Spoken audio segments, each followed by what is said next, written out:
testing 4, testing 5, testing 6, testing 7, testing 11, testing 12, testing 13, 14, testing 15, 16. Love at first sight. Have you ever experienced it? Have you ever felt it? Did you ever do anything about it? Did it ever lead anywhere? Did it make you happy? All these questions are important to ask yourself, and that's what we are doing in this podcast. This podcast, this episode, is about you, is about your experiences with love at first sight, your feelings about love at first sight, the experiences of people you know with love at first sight. So, the important thing here is to listen to me for a while, prattle on, but leave your comments if you're listening on or watching on now Spotify. You can leave your comments below. Spotify now allows comments either in the audio or video version, but all Spotify is now video, which is cool, or on YouTube if you're watching on YouTube. So let's dive into it for a moment. I'm going to start just to put all my cards on the table, as a matter of fact, my entire deck, by telling you the following. I have experienced love at first sight 3 times. I'm going to tell you. First time, I was in graduate school. I was in film school. Not such a good idea, but I was in film school anyway, and I was working on a student film shoot, and I was trying to figure out how to work an incident light meter with a guy who turned out to be the head of the Sundance Film Festival. He didn't know that at the time, neither did I. So we're figuring things out, and the shoot is kind of going in a halting way. There's nobody can quite get their act together, and all of a sudden, these 2 people zoom in, flash in, glide in. And it was a man and a woman, and it was a very beautiful, exceptional woman filled with energy and verve and spice.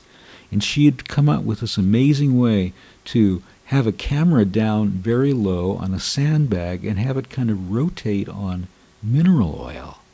And I never heard of that before, but she was always coming up. She was an inventrix of things. And she became the closest person to me ever in my life. But the most important thing is I knew it right at the moment. I could kind of flash forward and see the whole thing. I knew that this was going to be the person that she became to me.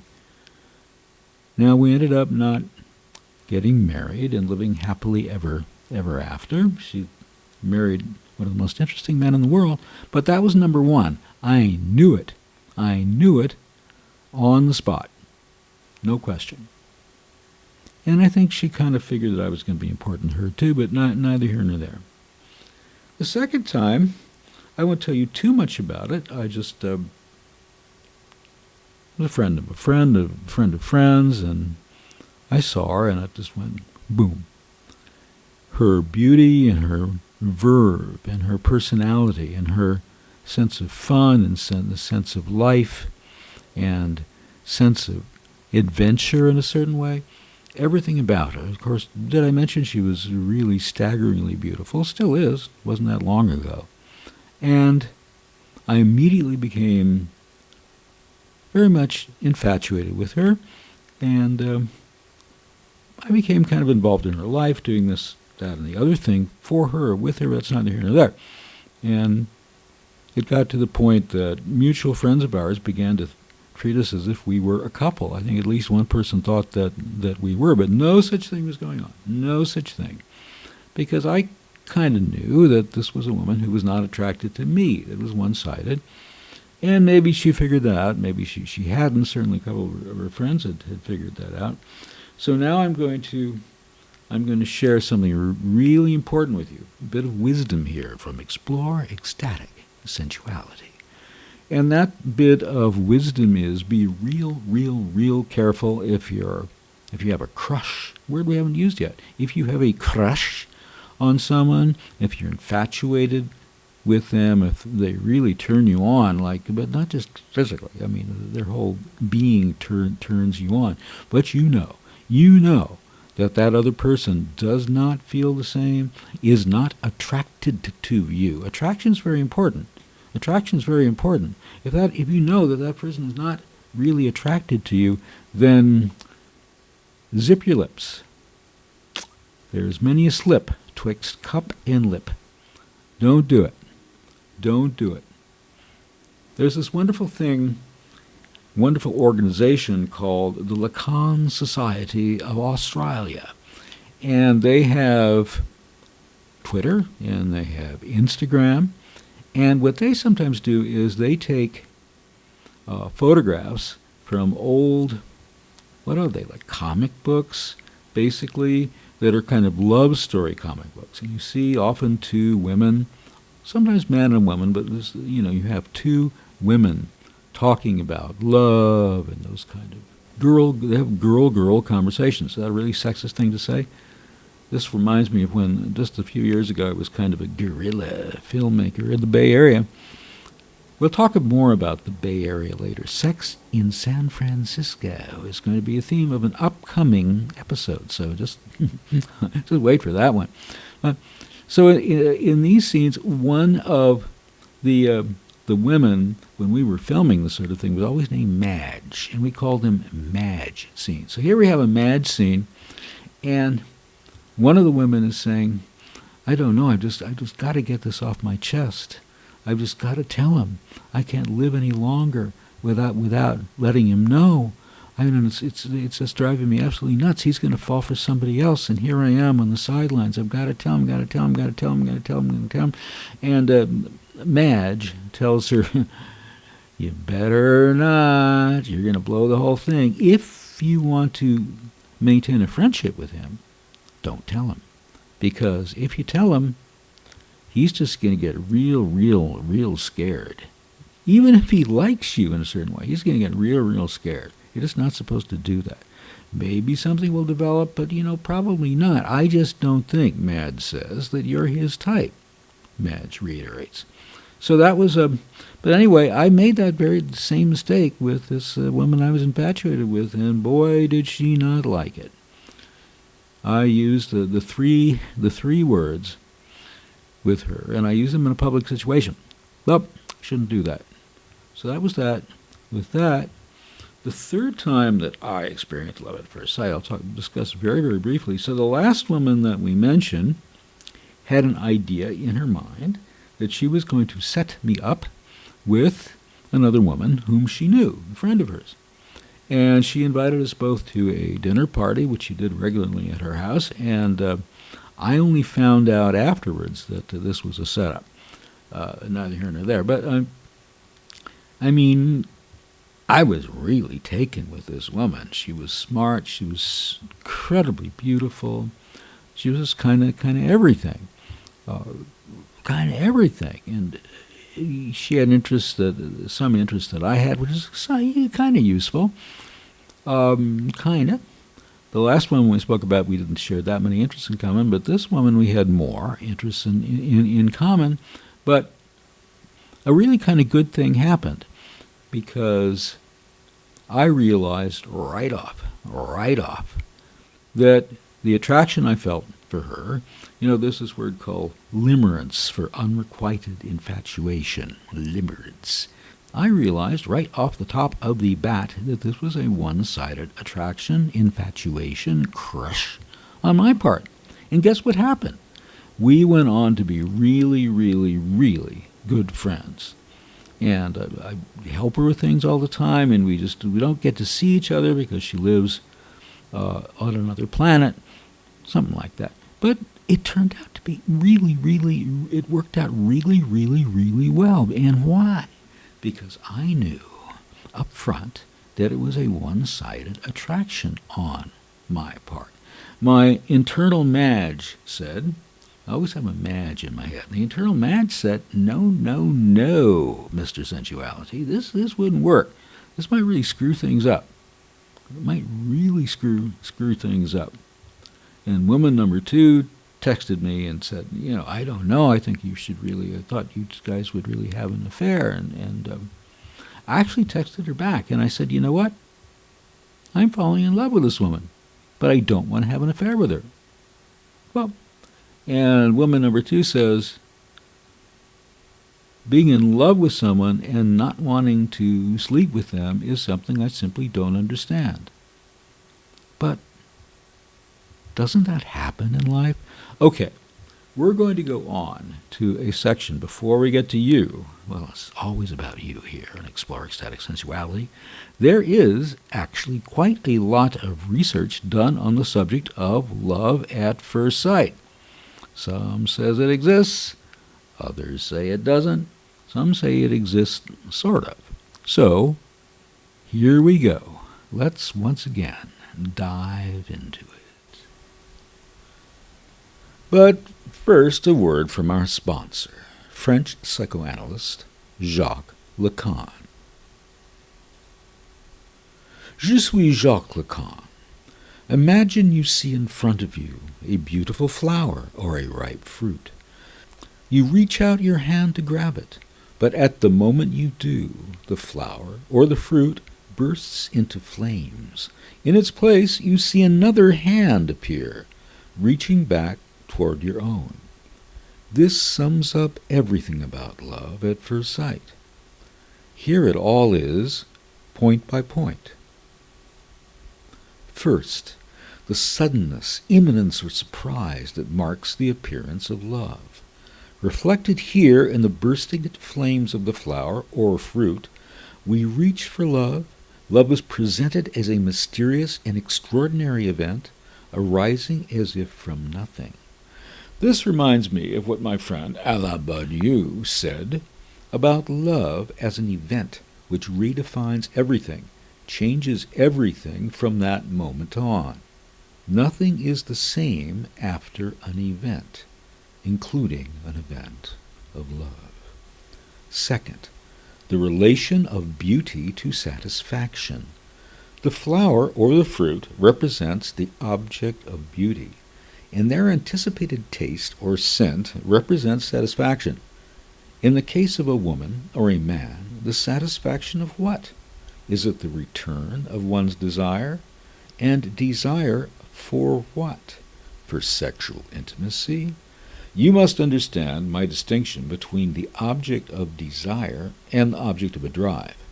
If you are very, very nice, I may tell you about desire plus tard. Third, how in love the reach exceeds the grasp. Just as the flame bursts forth the moment we reach for the object, whatever the medium we use, words, images, or music, our representation of the loved object always seems to fall short of the experience of love itself. Fourth, the narcissistic dimension of love. In place of the fruit or the flower, another hand appears, a mirror of our own. In my little story, I did not mean that the hand reaching back shows that our love at first sight, is returned. Throughout my seminars, I have said repeatedly that love has far less to do with object libido and more to do with narcissism. If one knows how to read Freud, what is opposed to narcissism, what is called object libido, has nothing to do with love, since love is narcissism, and the two are opposed. Narcissistic libido on the one hand, and object libido on the other. Thanks, Jacques, for supporting our show here. By the way, you would have adored the podcast medium just as well as I do. We cite, for example, your marvelous film entitled Television. And it just so happens that empirical research has now shown that you, my dear Jacques, were right, at least as far as love at first sight is concerned. It is founded more on narcissistic libido than on object libido. Uni Sueltvedt, a PhD student at the University of Oslo, undertook a study of males and females between the ages of 18 and 30. Standardized photographs were taken of the faces of the participants as well as of their mothers and fathers. The purpose of the study was to determine whether the participants would prefer manipulated opposite-sex images more similar to themselves, a narcissistic response, or to manipulated images similar to their opposite-sex parent, an Oedipal response. Remember old King Oedipus? The guy who married his mother? Oedipal. Our sponsor, Jacques Lacan, has identified the first moment of the formation of oneself as a fundamentally narcissistic experience. He called this experience the mirror stage. The mirror stage represents the infant's first encounter with subjectivity and spatial relations, an external sense of coherence, and with a sense of I and you. The narcissism hypothesis claims that people unconsciously look for a mirror image of themselves in others, seeking criteria of beauty or reproductive fitness in the context of self-reference, in reference to their own appearance. Married couples are often said to resemble one another, and interestingly enough, as Uni Sueltbet states several times, it is often difficult to separate Oedipal choice, an attraction to an individual of the opposite sex based on that individual's similarity to the opposite sex parent, from narcissistic choice, attraction to someone based on oneself. This study measured two things. First, the participants' rating of their attraction to the photos they were shown. Second, the participants' eye pupil responses were recorded during viewing of either single morphs or hybrids, showing blends of prototype faces with images of the face of self, mother, father, or just prototype. Pupil responses were recorded during viewing of either single morphs or hybrids, showing blends of prototype faces with images of the face of self, mother, father, or just the prototype. Among female participants, there was a clear preference for narcissism, meaning images containing the self morphed into a morphed state. Amongst the male participants, there was no significant difference. However, they also showed a general tendency toward narcissism. Taken together, these results suggest that people find self-resembling faces more attractive than faces resembling their opposite sex parent. So, women are not attracted to men who look like their own fathers, and men are not attracted to women who look like their mothers. These Norwegian researchers also used eye-tracking equipment in order to find out whether there would be differences in pupil responses. Previous studies have shown that the observer's level of sexual interest to a photo has a direct relation to their pupil diameter, which in turn is dependent on their hormonal state. Another new piece of information you have learned here on Explore Ecstatic Sensuality. Your hormones affect the size of your pupils. Who knew? So logically, Suetvet predicted that pupil diameter changes would reflect how attracted their human experimental subjects were to the photos. However, contrary to these authors' predictions, analysis of pupil responses revealed no significant differences between viewing self, mother or father, family, or self, mother or father, other. Curiouser and curiouser. Could this mean that one's initial attraction is based on pure narcissism and is not from the libido at all? This very much goes against our sponsor Jacques Lacan's story about what happens when we look at the beautiful flower or the tasty fruit. I would note that studies discussed in previous episodes of this podcast have tested not only pupil dilation but also genital responses, which can indeed be measured in a laboratory situation. You can imagine how that might be done. I'm not going to go into detail. A couple of questions arise at this point. What about not-so-attractive people? Are they narcissistic in their preferences, in their love or sex interest? Do they show attraction for individuals who look like themselves?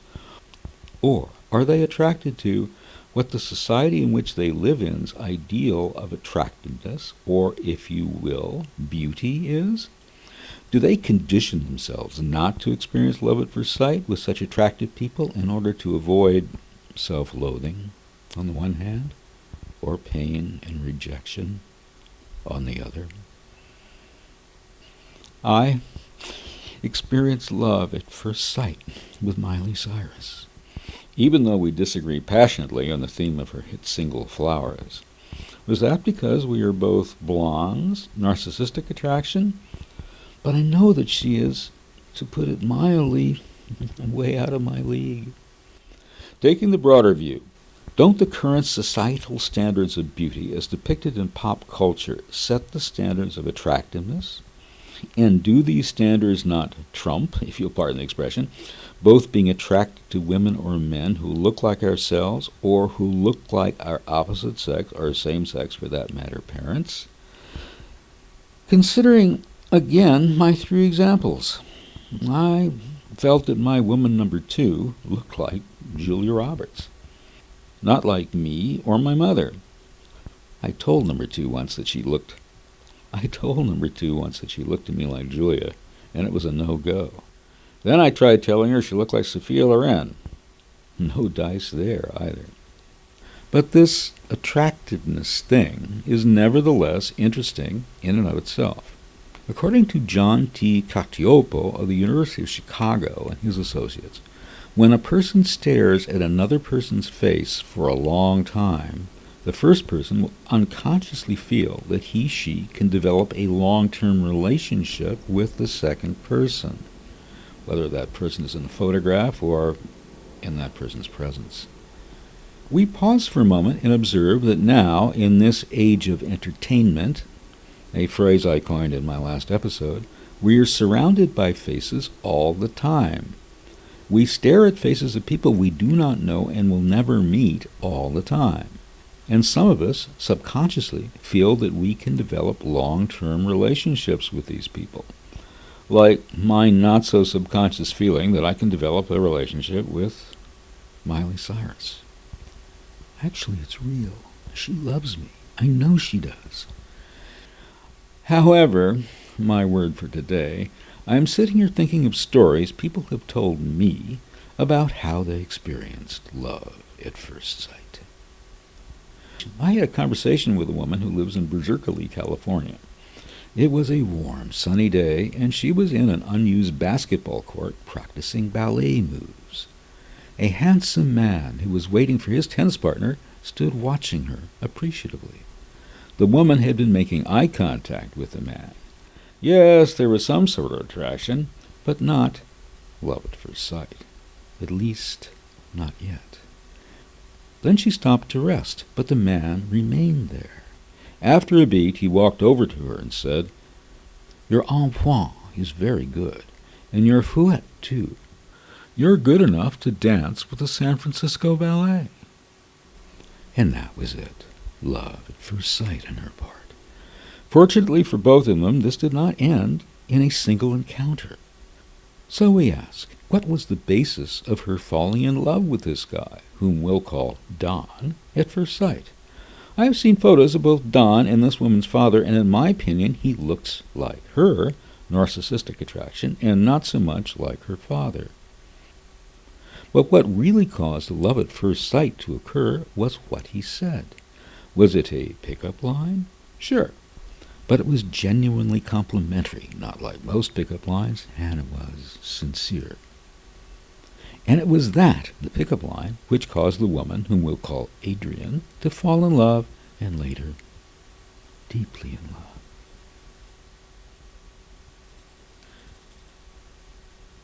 Another woman told me about her experience with love at first sight, which ended in a long and enduring marriage. This woman, whom we'll call Sybil, was with friends in a very she New York restaurant when she noticed a man enter. It was not that he was dressed up in expensive high fashion like most of the other patrons of this hot night spot were. The man, we'll call him Pablo, had an open-collar shirt and a scarf, but most important, he exuded both originality and self-confidence. He set his own style. And the woman said to herself, "I must have him." And she did. The experience was not like looking at a mug shot in a psychology lab. Both of these examples are about love at first sight in real life. It's not about asking someone to say whether photo A or photo B is more attractive.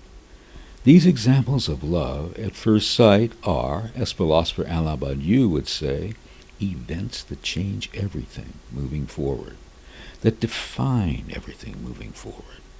Indeed, my second word for the day, research has shown two bases for love at first sight. The first is that the attractiveness of a person can be very quickly determined, with the average time in one study being 0.13 seconds. Well, that was how long it took me to fall in love with Miley Cyrus, so I guess that's about right. The second basis is that the first few minutes, but not the first moment, of a relationship have been shown to be predictive of the relationship's future success, more so than what two people have in common or whether they like each other. The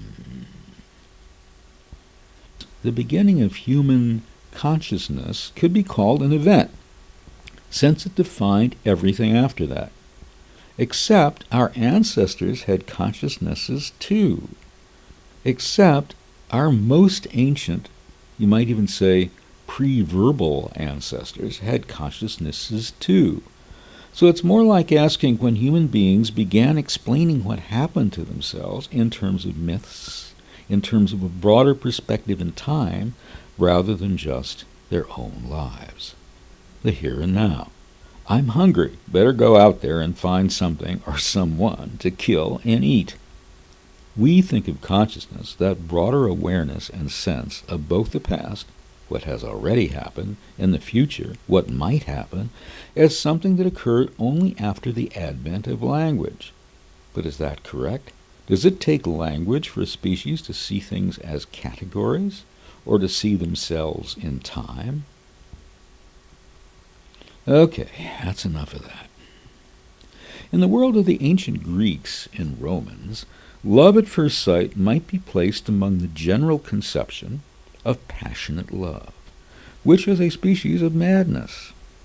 The Greeks called it theomania, madness from the gods. Both the Greeks and the Romans spoke of love's eros, whose source for the Greeks was the deity or demiurge Eros, and for the Romans the deity or demiurge Cupid. Cupid would shoot arrows, and presto chango, the person penetrated by these arrows was stricken by the divine madness of love. At times, however, the source of the arrows was said to be the image of the beautiful love object itself, as a laboratory experiment today. If these arrows arrived at the lover's eyes, they would then travel to and pierce his or her heart, overwhelming them with desire and longing. As Dr. Werner Gansfeld says in my award-winning novel, Star of a Fever, everything begins with a wound. Or more precisely, starting from scratch means everything begins with a wound. The cult of Eros as a divine being began very early, and the noun Eros may date to pre-Greek and even languages of the Bronze Age. Most important here is that as a noun, Eros almost certainly meant desire before it meant love, or that love and desire were conflated as ideas from the beginning. This would be in accord with our sponsor's ideas, or at least so it seems to me.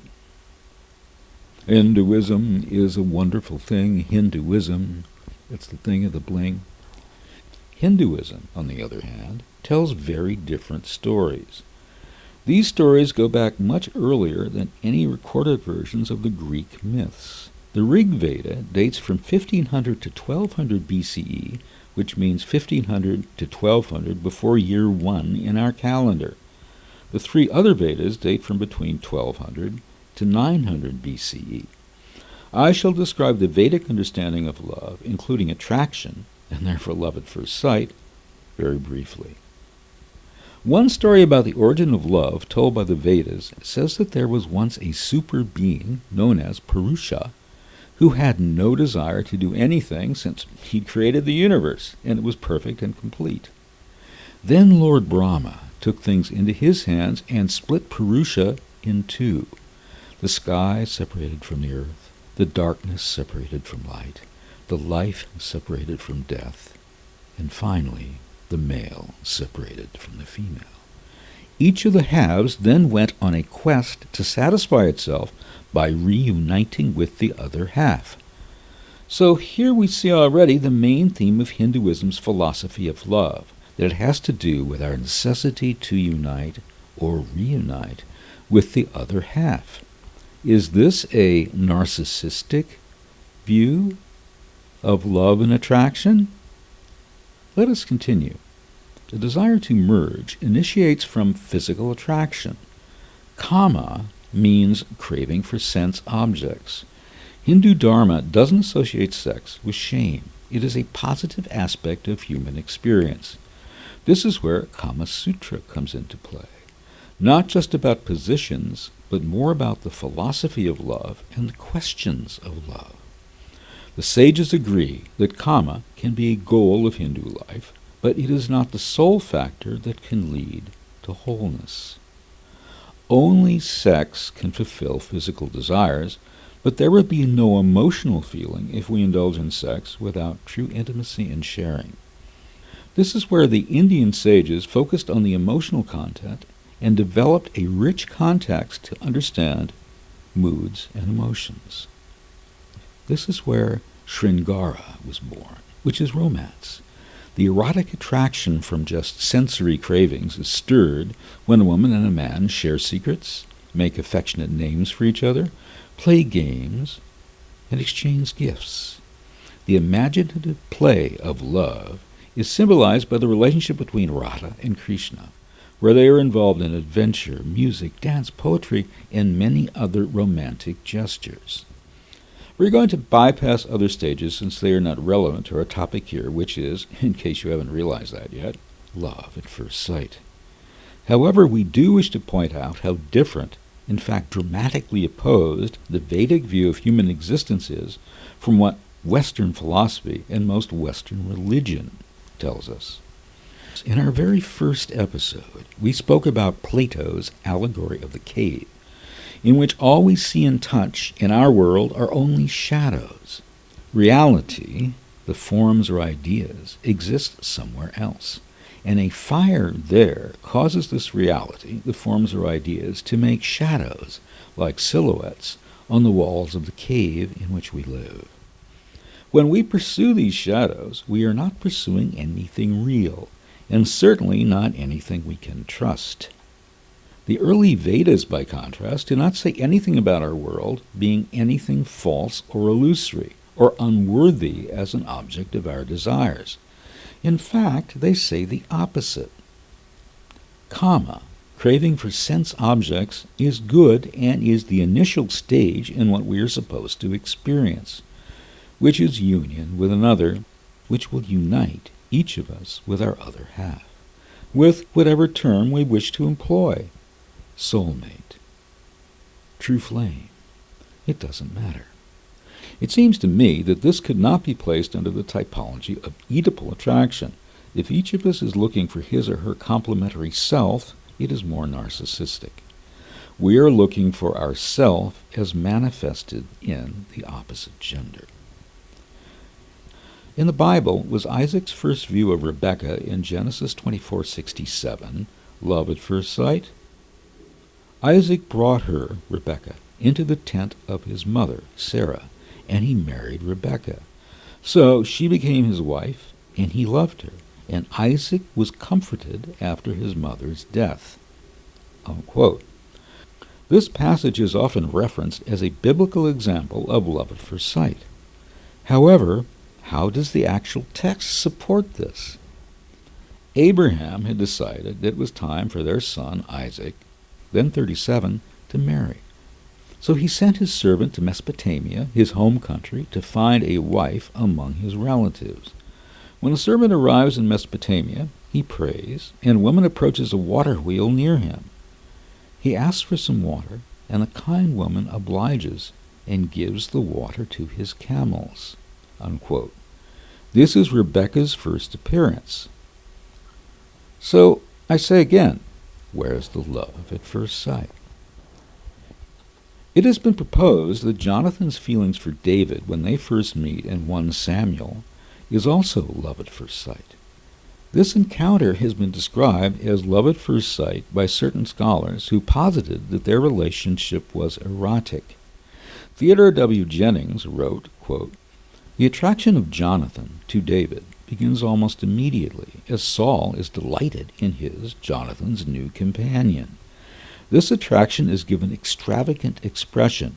In the first place, it appears to be love at first sight. We are told, when David had finished speaking to Saul, the soul of Jonathan was bound to the soul of David." This is from 1 Samuel 18:1. Johann Peleg offers, to use his term, a queer reading of the relationship between David and Jonathan in 1 and 2 Samuel, and suggests looking at the relationship between the two men not as homosexual but as heterosexual, as the attraction and love between David, who performs the role of a man, and Jonathan, who performs the role of a woman.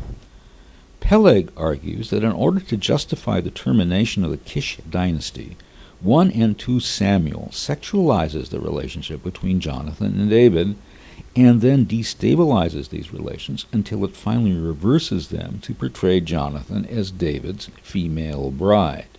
So this arguably erotic tone of this passage is for political reasons and has nothing to do with any hanky-panky having gone on between them.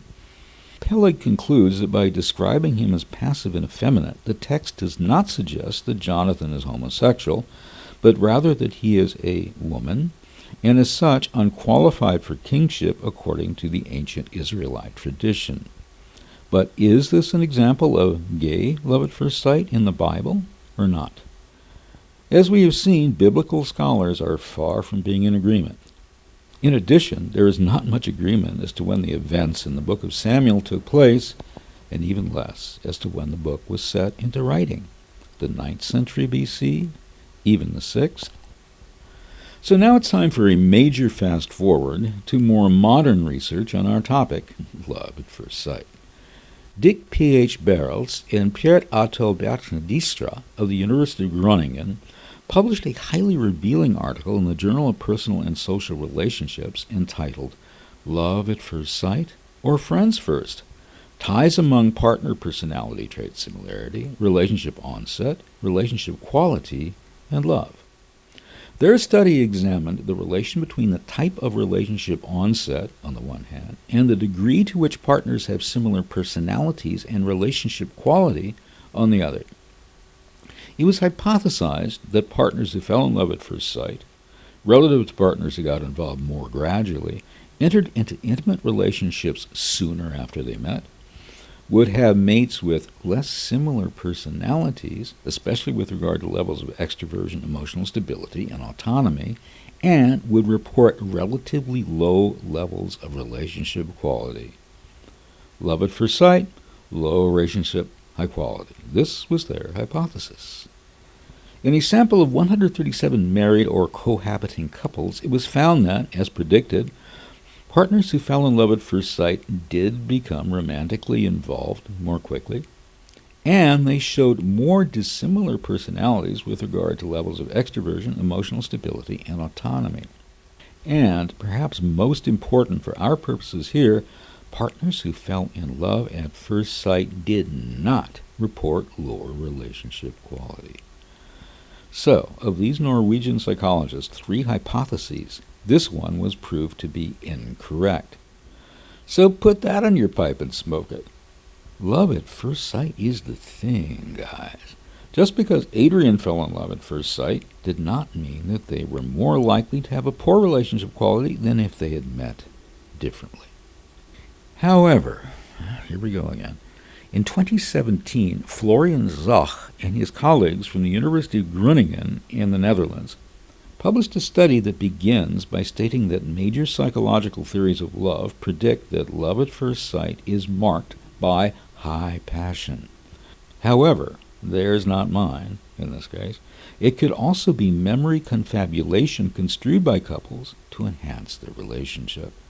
In our ballet example, Adrienne may tell everyone that what she experienced with Don was love at first sight, but this could have been a retrospective judgment, something she says to people to justify their having become physically involved almost immediately, and then staying in love. But back to Professor Zoch. His goal was to investigate love at first sight empirically by assessing feelings of love at the moment participants met potential partners for the first time. Data was collected from an online study, a laboratory study, and 3 dating events. What he and his fellow researchers found was that experiences of love at first sight were marked neither by high passion, nor by intimacy, nor by commitment. Physical attraction was highly predictive of reporting love at first sight. They conclude by suggesting that love at first sight is not a distinct form of love, but rather a strong initial attraction that some label as love at first sight, either in the moment, in the first sight, or retrospectively. What they did find was that men and women who said that their relationships had begun with love at first sight reported more love toward them. So let's say that Adrienne had stayed with Don. She would have been more likely to love him more than she would have another man she had encountered in another way, without that first sight instant love. But let's dig a little bit deeper into what Professor Zoch and his pals did and found in their research. 1. You're more likely to feel love at first sight with beautiful people. In this study, strangers were more likely to report experiencing love at first sight with physically attractive others. In fact, a photo of someone who rated higher in attractiveness on the scale that the researchers used corresponded with a 9 times greater likelihood that others would report that electric love at first sight feeling. 9 times greater. Attraction, ladies and germs, is so important. Attractiveness is so important. 2. Men report love at first sight more often than women. The researchers aren't sure why this happened, but it begs for more investigation. Might women be less inclined to this experience because they are more selective in whom they might date, as other researchers have shown? Men might, for example, report this experience with multiple potential partners, but whether this translates into relationships is another question. I've only felt it 3 times. Am I abnormal? Oh, yeah, I hope not. 3. Love at first sight usually isn't mutual. A comparison of participant reports of love at first sight showed that it's typically a one-sided phenomenon. This suggests that shared instant love isn't very common. The researchers suspect, however, that one partner's intense initial experience could help shape the other person's recollection, shifting it toward a belief that he or she also experienced love at first sight. 4. Love at first sight isn't really love, or so these researchers contend. The kind of qualities that are known to reflect love, intimacy, commitment, passion, are not particularly strong in those first moments when people say they've fallen in love at first sight. At least these emotions are not experienced to the same degree as they are by people in established relationships.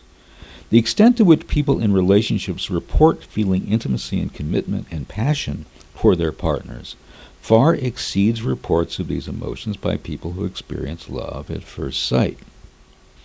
Yet, the love at first sight experience appears open to these emotions to a greater extent than first meetings where love at first sight is not reported. So in other words, if you're looking for intimacy and commitment, things like that, a great way to start off on that path is with someone with whom you've experienced love at first sight. So going back once again to our experimental guinea pigs, Adrienne and Don. As for one, Adrienne and Don were and are both beautiful people, so check. They conform with Professor Zoch's research findings. On 2, Adrienne's love at first sight for Don was of the same order as his for hers. In other words, both the male and the female experienced it. On point 3, their love at first sight was indeed mutual. As for 4, their love at first sight was indeed mutual and blossomed into something beautiful.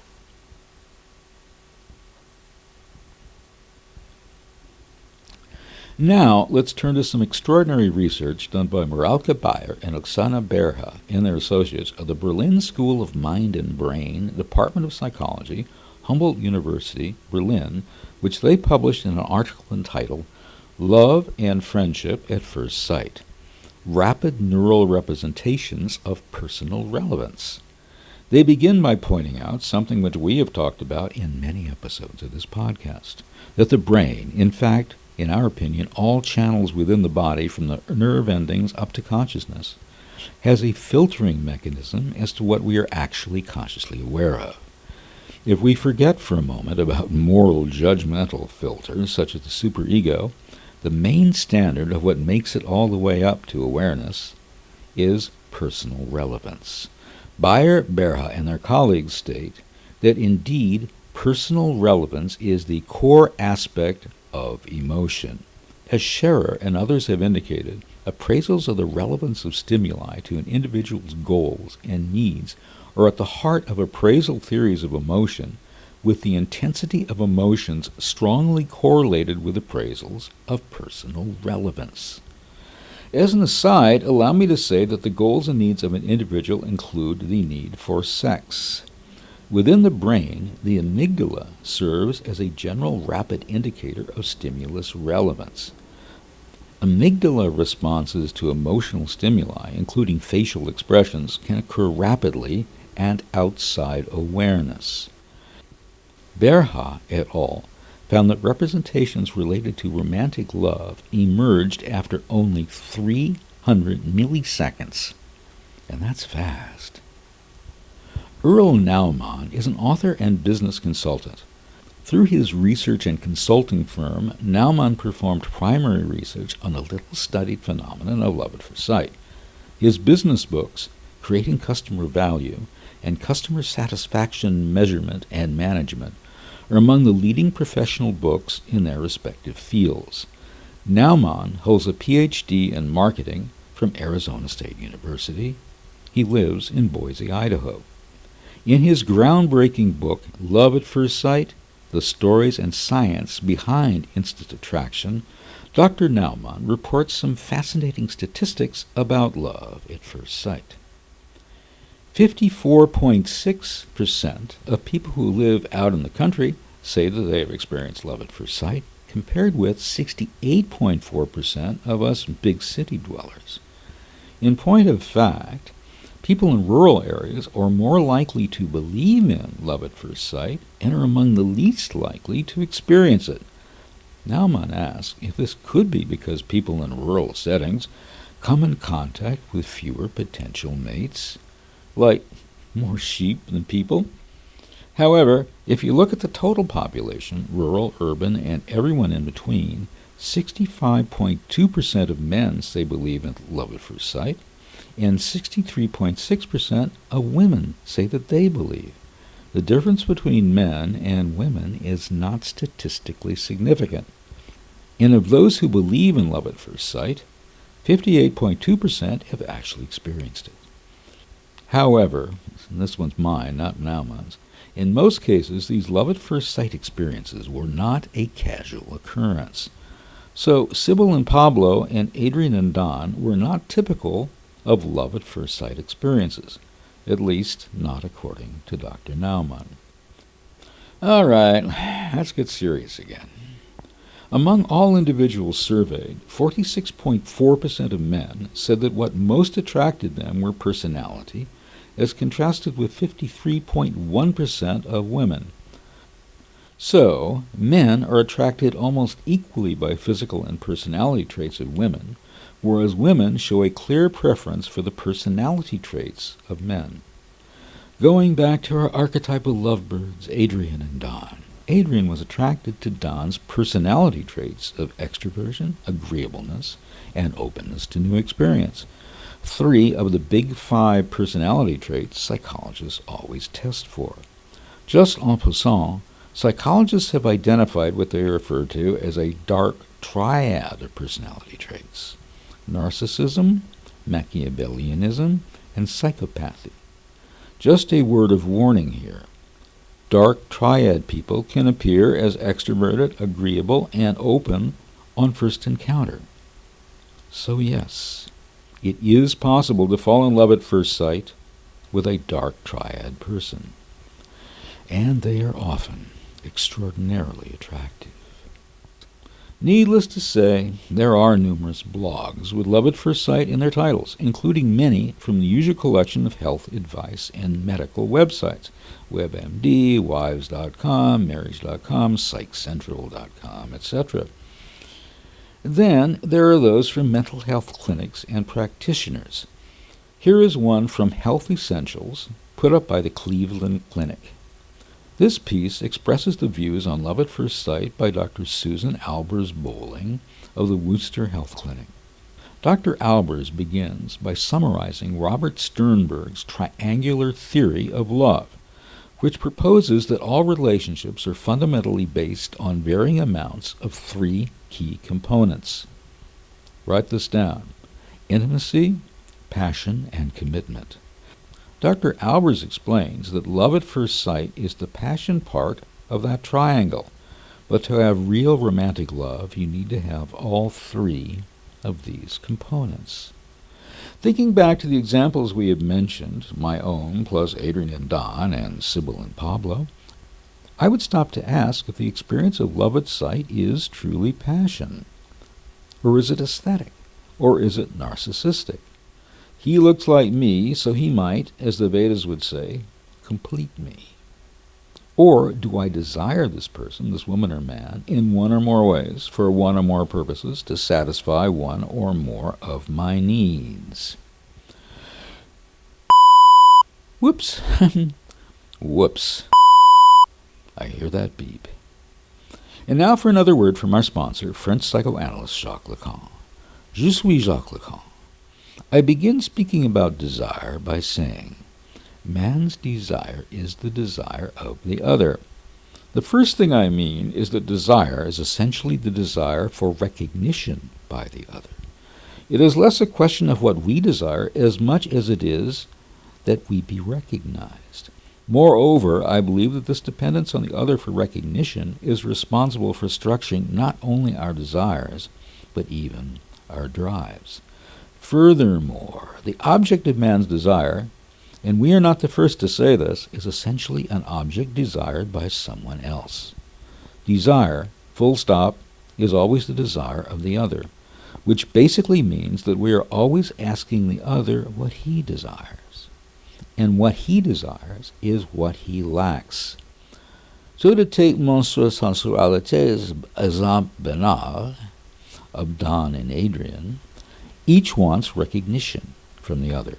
Don wants recognition from Adrian for the attention he is paying to her, and Adrian wants recognition from Don for her danse classique.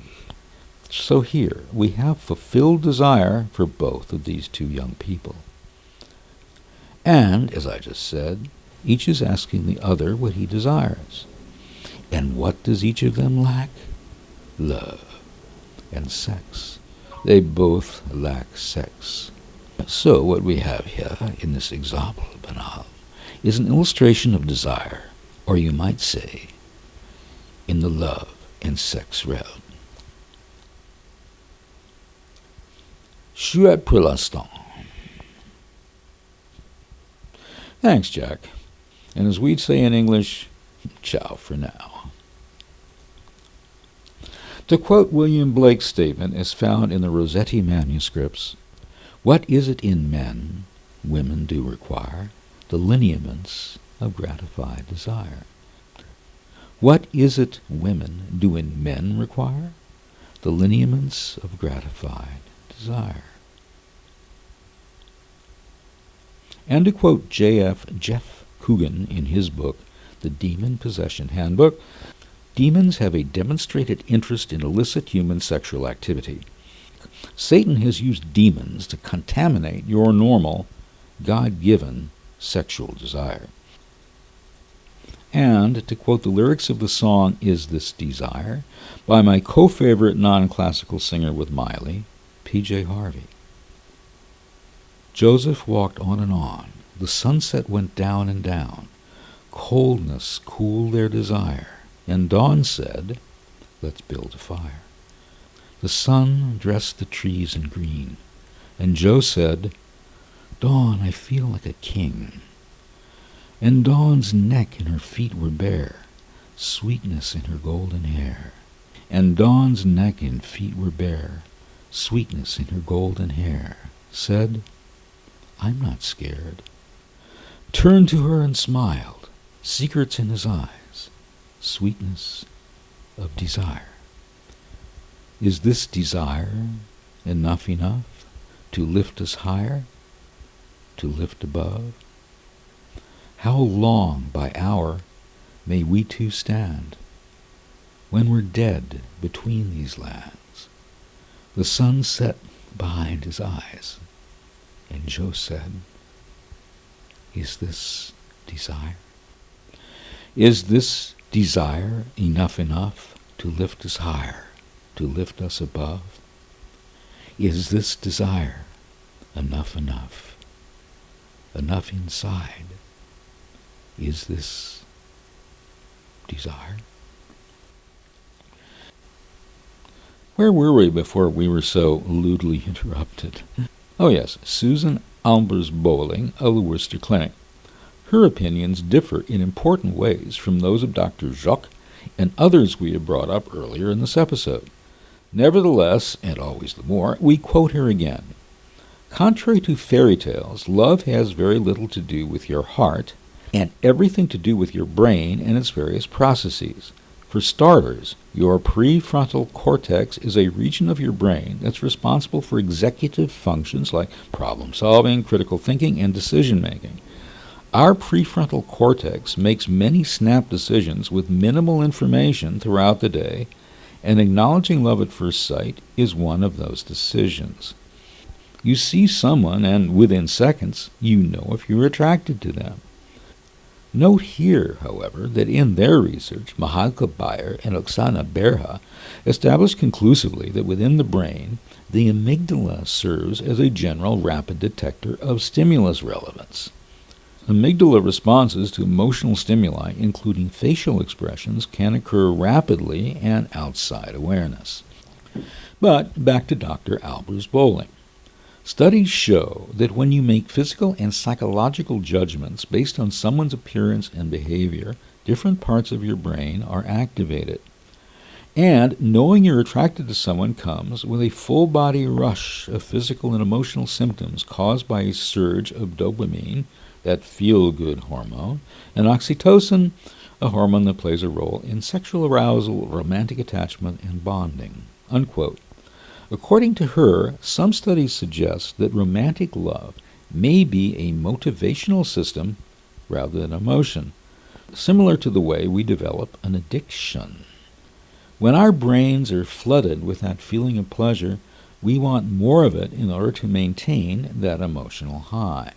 Unfortunately, we can't really trust that flow of feel-good chemicals because it's based on that initial surge or rush throughout the body instead of hard facts that we know about the other person. In her opinion, signs you're experiencing love at first sight may include 1. Increased heart rate. 2. Mild shortness of breath. 3. Feeling warm, flushed, or feverish. 4. Feelings of nausea or nervousness, commonly referred to as having butterflies in your stomach. 5. Hyperfocusing on the person of interest. In medicine, the distinction is always drawn between signs and symptoms. A medical sign is an objective, observable indication of a disease, injury, or abnormal physiological state that may be detected during a physical examination, examining the patient's history, or diagnostic procedure. Are such signs objective and observable in the case of psychological conditions? Sometimes they are. Other times, perhaps most times, they are not. A symptom, on the other hand, is something felt or experienced, such as pain or dizziness. Signs and symptoms are not mutually exclusive. For example, a subjective feeling of fever can be noted as a sign by using a thermometer that registers a high reading. From this, it should be obvious that it is never possible to diagnose love at first sight by observing and measuring signs, except perhaps, in the laboratory. Retrospectively, we may imagine that when we experienced love at first sight, we felt one or more of the 5 signs Dr. Albers Bowling lists. But did we really? In my opinion, these are symptoms, not signs, of excitement, and excitement may be felt in numerous situations. One of these situations is obviously sex itself, or at least while you're having sex, you should be excited. If you're not, you have not been listening to this podcast. However, there is also gunning our motorcycle and revving up to 80 in a 35-mile-per-hour zone, as Social Psychology does all the time. It's a dynamite substitute for sex. Believe you me. Recently, some adventurous researchers have been working in their laboratories to identify signs, objective, observable indications of love at first sight. These researchers have included Jim Zhang, Guanfei Liu, Huan Liu, and Zhongzhao Liu, all affiliated with Southwest University in Chongqing, China. Their research was published in 2020 in Computational Intelligence and Neuroscience. Their study adopted the electrocardiograph, ECG, signal collection method, which has been widely used in wearable devices, to collect signals and conduct corresponding recognition analyses. First, they use photos to induce the impulse of love at first sight and obtain ECG signals from 48 healthy students, 24 women, 22 men, in a laboratory. Second, they extracted the time and frequency domain features of the ECG signals and performed a nonlinear analysis. They subsequently used a feature selection algorithm and a set of classifiers to classify the features. Combined with a sequence floating forward selection and random forest algorithms, the identification accuracy of measuring the impulse for love at first sight was 69.07%. Pretty high. The classification of ECG signals according to their characteristics demonstrated that the signals could be recognized. Through the information provided by the ECG signals, it can be determined whether the participant possesses the desire to fall in love, helping to determine the right partner in the closest period of time. This, they say, is conducive to establishing a romantic relationship. Of course, this assumes that the objectives of society, the individual, or both, is to determine the right partner in the fastest time. Any given society may, for example, wish people to determine the right partner during prime childbearing years. And then, as we've already discussed, it is easier to fall in love at first sight if you're hanging out with attractive people. From the age of 30, an age which I dread with a passion, people begin to become less attractive. And after 50, well, they essentially fall off a cliff as far as attractiveness is concerned. However, Lord Almighty, before we turn to the most exciting research ever conducted on love at first sight, let's take a brief glance at what pop psychology has to say about it, which, predictably, is a lot. Let's begin with an article by Holly Ashworth in Teen Advice magazine. My favorite love at first sign's gotta be the one in Romeo and Juliet. When Romeo sees Juliet for the first time, he falls in love with her instantly because he knows she's the one. You can see this because when they gaze at each other's eyes for countless minutes, you can tell how much they love each other. Romeo's heart skips a beat, and his mind tells him that there is your soulmate. The advantages he has are that he knows it from the first moment, and that his love is written out like a book in Juliet's eyes. He always wants to please her at her every need. When Juliet sees Romeo for the first time, it's the same feeling as when Romeo saw Juliet, except in a female's perspective, it's always different. I can tell, I being Holly Ashworth, that Juliet loves Romeo more than he loves her. I believe this is because, in the end of the play, when Romeo finds Juliet dead, she kills herself because she cannot live without him. This all happened because their families were in a feud. If not, they would have lived happily ever after. So, Romeo and Juliet fell in love at first sight. But then again, Should you be getting your love advice from a 450-year-old dead guy? Better to get it here in, Teen Advice magazine. Back to her. It's wrong to think that if you don't have intense feelings right away, it could never be love. Some of the best and strongest relationships started out in totally unromantic ways. Most importantly, though, the halo effect can be dangerous.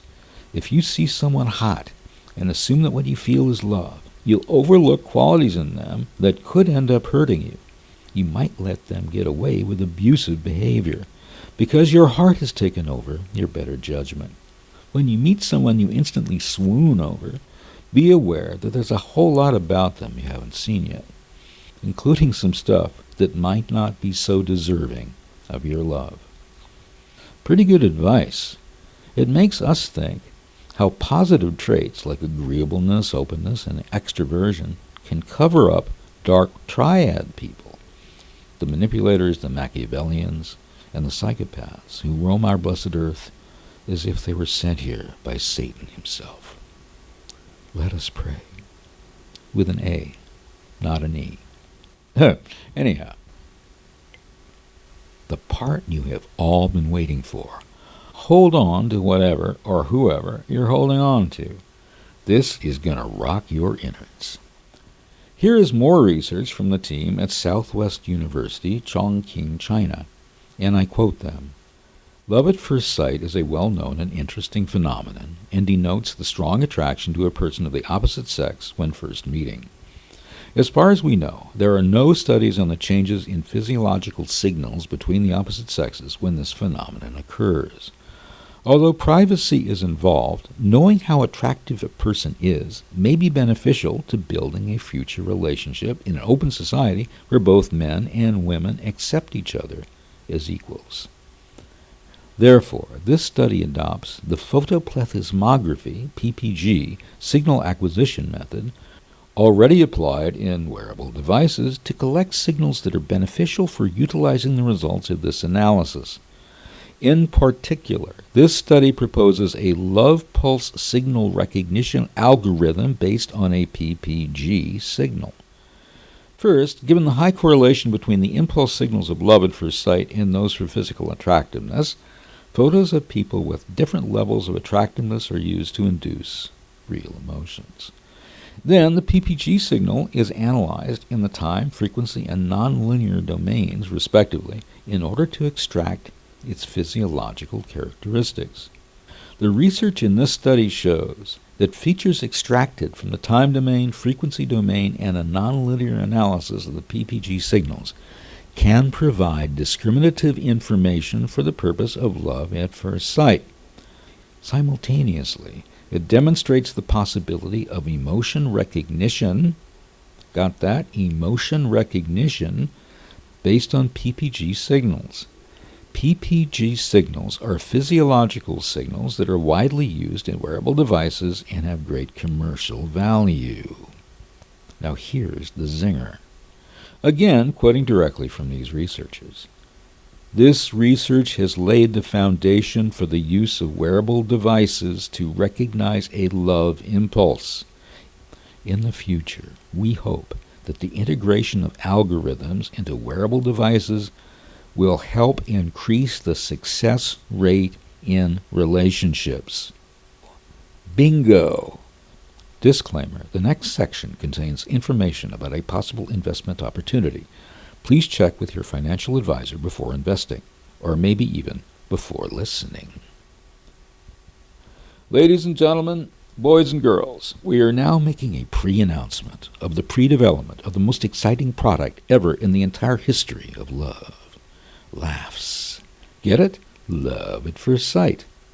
A wearable device that will let you know instantly when you are in love with a person you meet, or are just seeing from afar, from across a room, from across a stadium. The Mr. Sensuality Laughs wearable device takes the trouble out of love. A registered phrase with whoever or whatever one registered phrase is with. Imagine no more worrying, no more doubts, no more mad scenes or advice for the love-lorn websites. But wait, It gets better. Laughs, Inc., a yet-to-be-formed entity, speculatively to be based in financial center Labuan, envisions a time in the very near future when everyone will be wearing a laughs device. Many people will have them implanted permanently, just to make sure that they don't miss out on love. Another of our marketing slogans, don't miss out on love. When two people both get laughs, then zing. It never gets realer than this. Our marketing people have been working overtime. So, phew, I will no longer need to be a guest of my pal Richard Bramson on Necker Island. I will buy the whole darn thing, the entire Caribbean, the entire planet. Instead of Earth, it will be named Mr. Sensuality's Planet. And you, my devoted listeners, will be allowed to continue living here for a small fee. 20% of your gross annual income seems about right. I don't know whether I should sober up or have another sip of Trader Joe's sherry cask single malt scotch. I'll opt for the latter. Another motto, you don't need to be sober to be serious. One of our most watched and listened to episodes was on infatuation and limerence. The word limerence was coined in 1979 by psychologist Dorothy Tenoff. It means a state of mind which results from romantic or non-romantic feelings for another person, and typically includes intrusive, melancholic thoughts and or tragic concerns for the object of one's affection, as well as a desire to form or maintain a relationship with the object of love and to have one's feelings reciprocated. Limerence can also be defined as an involuntary state of intense desire. In examples 2 and 3, mentioned at the beginning of this episode, I found myself in a position where I was experiencing unrequited love, unreturned love. If I had been wearing my laughs device, my reading would have been off the chart. But that was not the case for these two women. When laughs devices are widely available, $669 each for the basic model, these women would have been wearing their laughs too. With the deluxe model, the women would have known that the person they were with was experiencing love at first sight and shut me down on the spot. However, the point here is that in neither case did I develop limerence.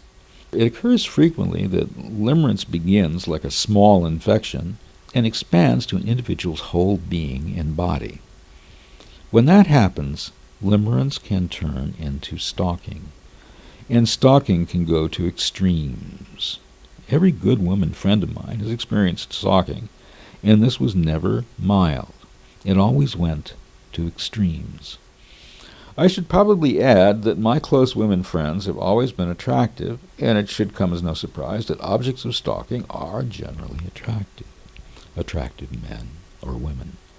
Stalkers will harass you in every imaginable way and some unimaginable ways. They will follow you across the country.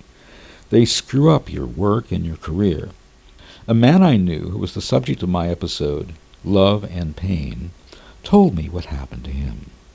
A woman who had evicted him from his own home at knife point would call his office at night and leave messages on the company's answering machine.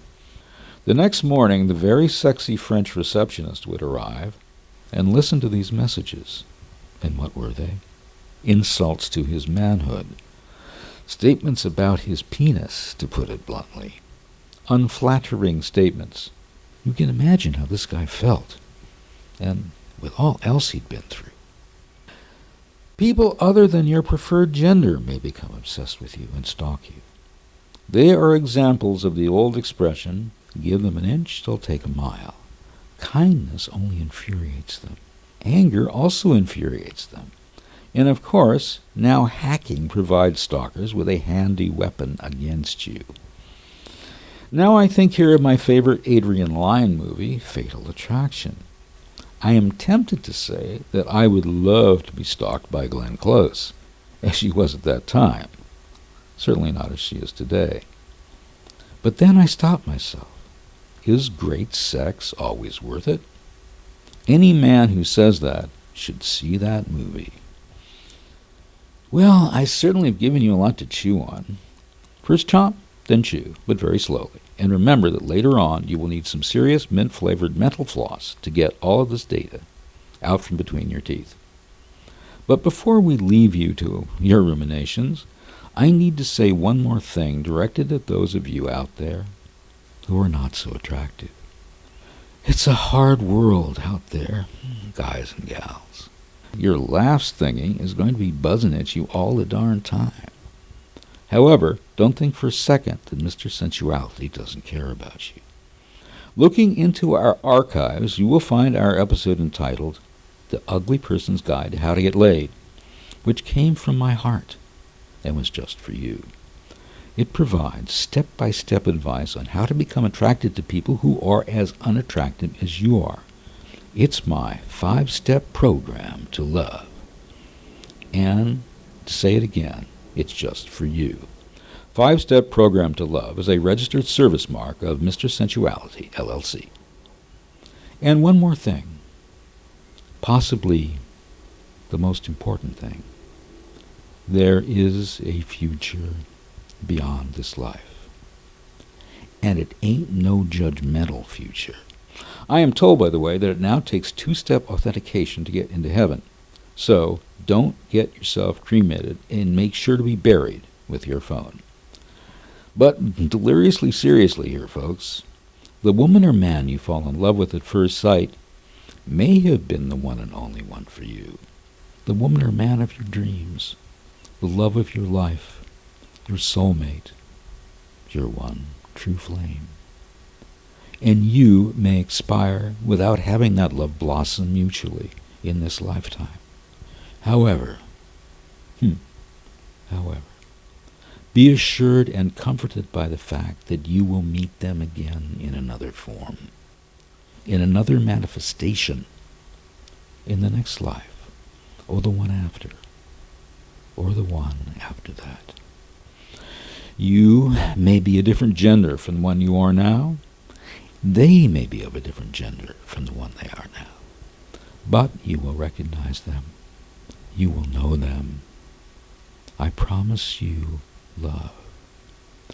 And it will keep happening again and again and again, until the end of time. The Higgs field, remember our old pal, the Higgs boson, is already sick and tired of its instability. And when the Higgs field returns to the state it wants to be in, but until the last remnant of existence ceases to exist, if I may say that, you will find love. So it's time to wrap things up for today's episode of Explore Ecstatic Sensuality, the podcast that always gives you a happy ending. This podcast is dedicated to all the loveless, sexless people in the world. May our voice be heard.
Chaque événement est comme la mort.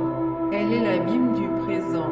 En elle, je ne meurs pas, je suis déchu du pouvoir de mourir. L'expérience de la mort est la chose plus ordinaire de l'inconscient, parce qu'elle se fait dans la vie et pour la vie. Si la mort est inévitable, ce n'est nullement parce qu'elle serait intérieure au mode existant. C'est au contraire parce que le mode existant est nécessairement ouvert sur le dehors, parce qu'il éprouve nécessairement des passions. On peut croire à des désirs libérés, mais ce qu'on désire est mort, déjà mort. Des images,